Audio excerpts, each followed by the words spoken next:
Here. So we're doing a little bit of a series in our Coach's Corner on programming, and Josh is delivering some of our very specific programming goals and objectives. And I wanted to take a moment and kind of talk to you about the general philosophy of both our programming here at CrossFit Memorial Hill and as well as CrossFit in general.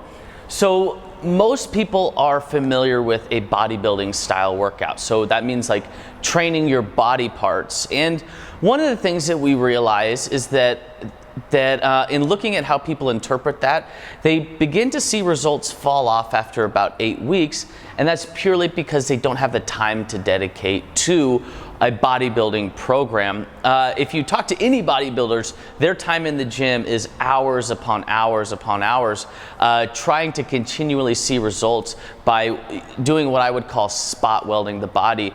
So one thing that we like to really accept where people are in life and understand that they could maybe dedicate 5 hours a week to training, which is why we give preference to training metabolic systems over training body parts. So I'll give you, without getting too far in the weeds, I'll give you an idea of what that looks like. You have three main metabolic systems: the phosphagen, the glycolytic, and the oxidative metabolic systems. Both the phosphagen and glycolytic systems are anaerobic, meaning that you're not synthesizing oxygen at the rate that you would be in the oxidative state, or oxidative sometimes we call cardio or aerobic exercise.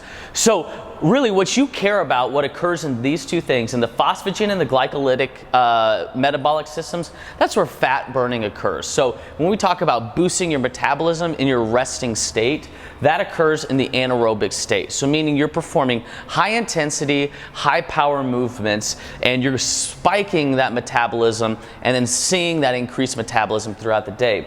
In aerobic activity, or cardio as we've come to know it, you are burning more calories in that training state, but you see that your metabolism will see a drastic drop off after the completion of this. So what do we do with this? Really, the biggest takeaway is variance. The more that you exist in these three metabolic pathways equally, the better results that you're going to see. Whether those desired results are body composition, increased fitness, or increased strength. Again, with the understanding that you're able to dedicate 5 hours a week. So our entire program is based off of variance. And our variance has a couple hallmarks to it: skill development, adjustable volume, and long, slow distance. So how are we going to interpret this throughout the week?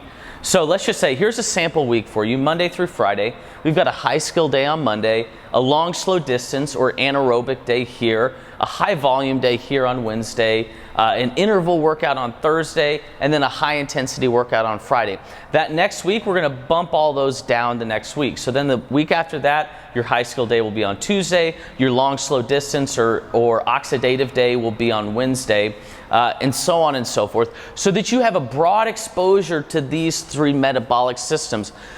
99% of the time, when somebody stops seeing results for whatever activity that they're doing fitness-wise, it's when they give more credence to one of these three metabolic systems over the other. So our recommendation is always variance. If you only have 5 hours a week to dedicate toward your training, the best thing that you can do is be exposed to as many of your metabolic systems as possible.